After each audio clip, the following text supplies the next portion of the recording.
I learned this, at least, by my experiment, that if one advances confidently in the direction of his dreams, and endeavors to live the life which he has imagined, he will meet with the success unexpected in common hours.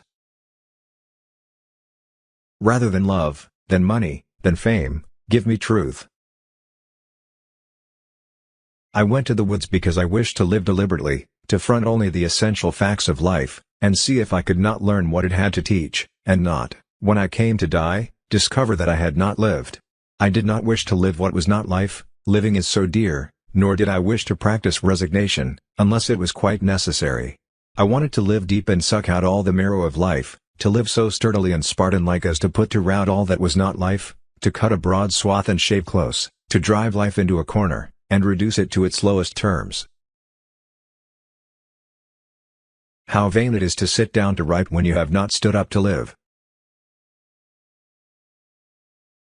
The question is not what you look at, but what you see. Dreams are the touchstones of our characters. The mass of men lead lives of quiet desperation. What is called resignation is confirmed desperation. From the desperate city you go into the desperate country, and have to console yourself with the bravery of minks and muskrats. A stereotyped but unconscious despair is concealed even under what are called the games and amusements of mankind.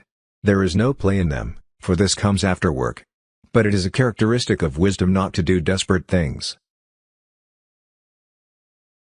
I find it wholesome to be alone the greater part of the time. To be in company, even with the best, is soon wearisome and dissipating. I love to be alone. I never found the companion that was so companionable as solitude. You must live in the present, launch yourself on every wave, find your eternity in each moment. Fools stand on their island of opportunities and look toward another land. There is no other land, there is no other life but this. If you have built castles in the air, your work need not be lost, that is where they should be. Now put the foundations under them. Books are the treasured wealth of the world and the fit inheritance of generations and nations. Do not be too moral. You may cheat yourself out of much life, so aim above morality.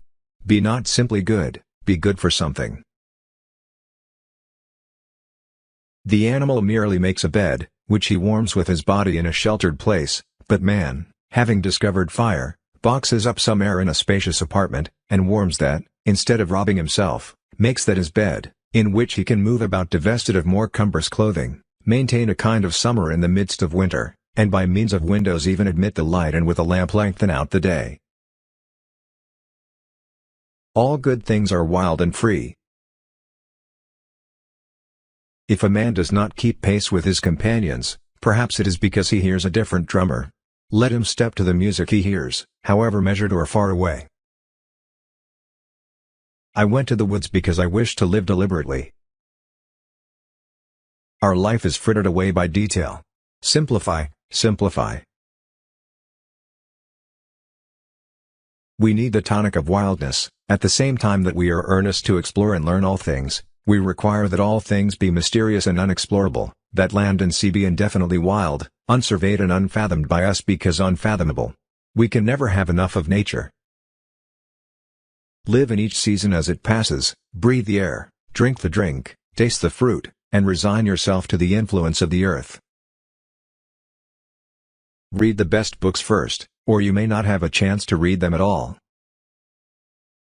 I would rather sit on a pumpkin, and have it all to myself, than be crowded on a velvet cushion. I learned this, at least, by my experiment, that if one advances confidently in the direction of his dreams, and endeavors to live the life which he has imagined, he will meet with the success unexpected in common hours. Disobedience is the true foundation of liberty. The obedient must be slaves. However mean your life is, meet it and live it, do not shun it and call it hard names. It is not so bad as you are. It looks poorest when you are richest. The fault finder will find faults even in paradise. Love your life, poor as it is. You may perhaps have some pleasant, thrilling, glorious hours, even in a poorhouse. The setting sun is reflected from the windows of the almshouse as brightly as from the rich man's abode. The snow melts before its door as early in the spring.